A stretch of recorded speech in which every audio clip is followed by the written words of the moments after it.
सभापती महोदय, आज अधिवेशनाच्या विधिमंडळाच्या अर्थसंकल्पीय अधिवेशनाचा पहिला दिवस आहे। गेले 22-23 वर्ष विधानसभेचा सभागृहाचा सदस्य म्हणून मी काम करत असताना आजचा दिवस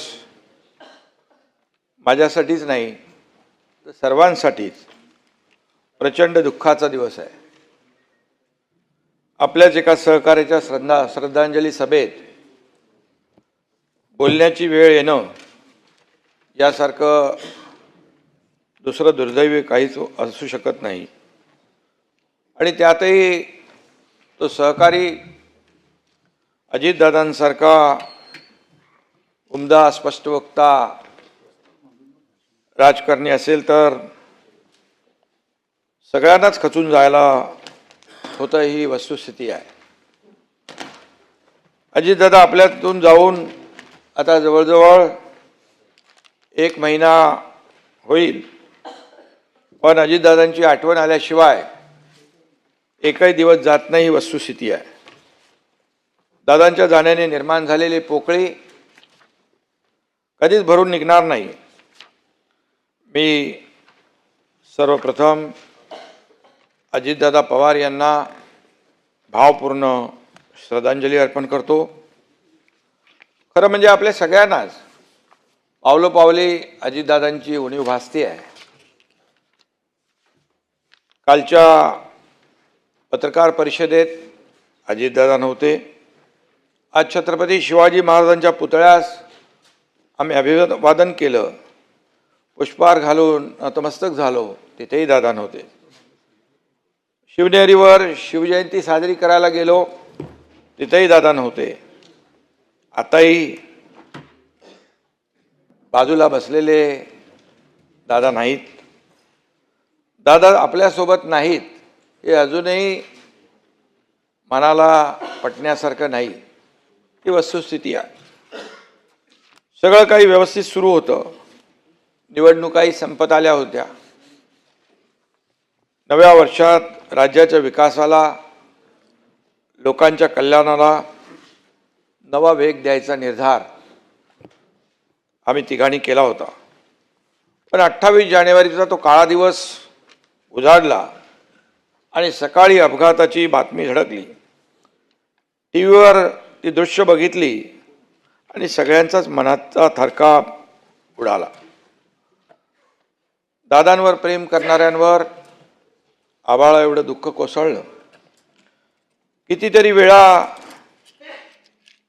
कुणाचाच या बातमीवर, माझाच काय, कुणाचाच या बातमीवर विश्वास बसत नव्हता। प्रत्येकाच्या डोळ्यात अश्रू होते, मनात दुःख होतं। दादा वेळ कधीच चुकवत नव्हते, पण त्या दिवशी नियतीने मात्र वेळ चुकवली। लाख गेले तरी चालतील, पण लाखांचा पोशिंदा जगला पाहिजे असं आपण नेहमी म्हणतो। पण त्या दिवशी सभापती महोदय अगदी विपरीत घडलं। लाखांचा पोशिंदा गेला। दादांचं नाव अजित होतं, पण नियतीसमोर ते जिंकू शकले नाहीत। दादा लाखो त्यांच्या कार्यकर्त्यांना, अनुयायांना, त्यांच्यावर प्रेम करणाऱ्यांना अनाथ करून गेले, ही मात्र वस्तुस्थिती आहे। यामध्ये मी एवढंच म्हणेन, बिछड़ा कुछ इस अदा से कि रुत ही बदल गया, बिछड़ा कुछ इस अदा से कि रुत ही बदल गया, एक इंसान सारे शहर को ही वीरान कर गया।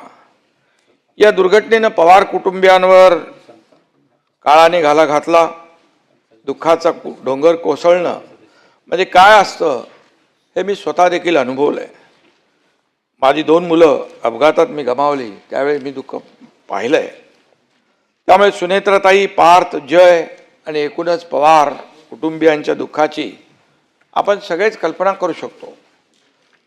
माझे गुरुवर्य धर्मवीर आनंद दिघे साहेबांना सुद्धा मी अपघातातच गमावलं आणि त्यावेळी देखील दुःख काय असतं हे मी पाहिलंय.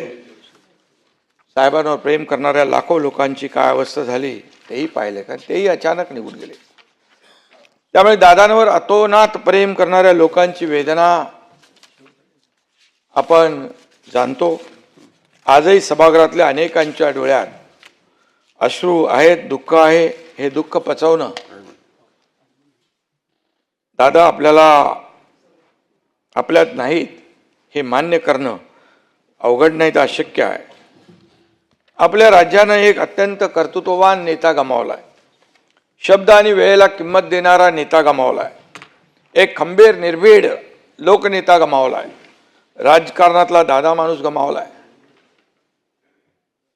धडाडीचा आणि दूरदृष्टी असलेला विकास पुरुष गमावलाय.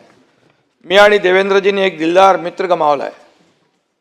या सभागृहाने एक शिस्तप्रिय आणि आदर्श मंत्री गमावलाय. जनतेच्या प्रश्नाप्रती तळमळ असलेला लोकप्रतिनिधी गमावलाय. दादा माझ्यापेक्षा वयानं मोठे होते, अनुभवानेही मोठे होते. मी माझा मोठा भाऊ गमावलाय असं सातत्याने ते गेल्यापासून वाटतंय. दादा फणसासारखे होते, बाहेरून कडक आणि आतून मऊ. सभापती महोदय, दादांच्या बोलण्यात ग्रामीण बाज होता. आवाज राकट पण गोड होता. एकनाथराव ही दादांच्या स्टाईलची हाक माझ्या कानात आजही घुमते आहे.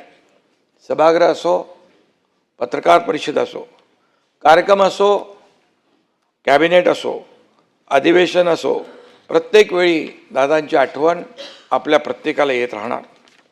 बजेट अधिवेशन म्हणजे दादांचंच अधिवेशन. सचिव, अधिकारी, आमदारांच्या फायलींमध्ये बिझी असलेले दादा आपल्या सगळ्यांना आठवत आहेत.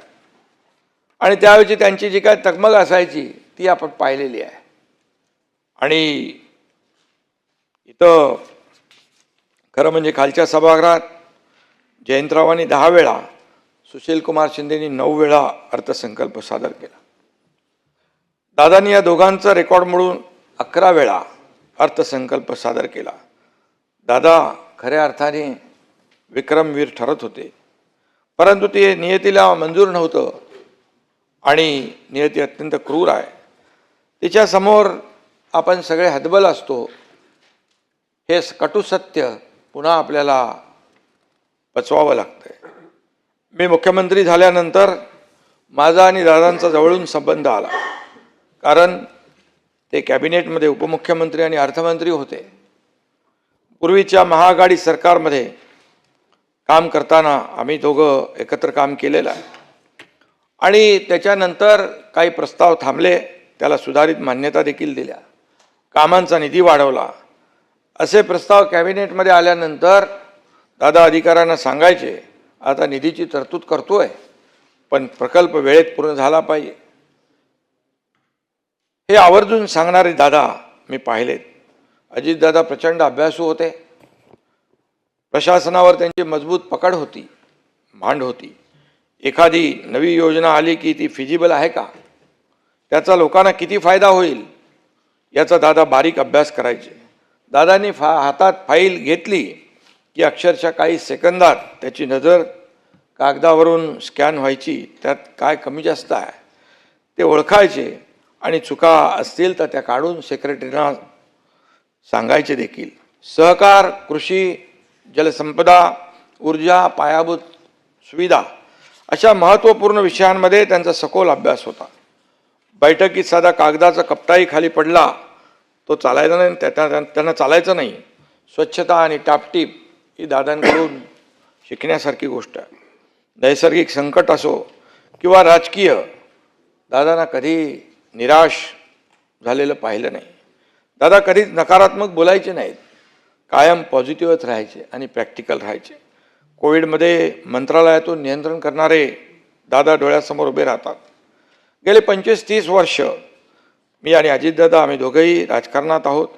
या काळात आमच्या असंख्य भेटी झाल्या.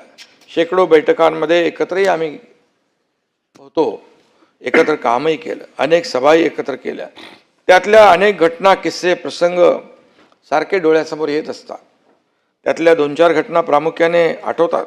त्यातली एक घटना आपण सर्वांनी टी व्हीवर पाहिली. 2024 साली विधानसभा निवडणुकीचा निकाल लागल्यानंतर सरकार स्थापनेच्या चर्चा सुरू होत्या, तेव्हा देवेंद्रजी, अजितदादा आणि मी एक पत्रकार परिषद घेतली. कोण कुठल्या पदाची शपथ घेणार असं पत्रकार सारखं विचारत होते. आमची चर्चा सुरू होती आणि आमची चर्चा सुरू आहे, संध्याकाळपर्यंत सगळं काही स्पष्ट होईल असं मी पत्रकारांना सांगत होतो. पण पत्रकार काही मागे हटत नव्हते. तेवढ्यात दादांनी माझ्या हातून माईक घेतला आणि म्हणाले, एकनाथरावांचं मला माहीत नाही, परंतु मी मात्र उपमुख्यमंत्री पदाची शपथ घेणार आहे, हे नक्की. त्यानंतर पत्रकार परिषदेमध्ये एकच हशा पिकला. पत्रकारांना ही बातमी मिळाली. दादांच्या हजरजबाबीपणाची अशी असंख्य उदाहरणं या ठिकाणी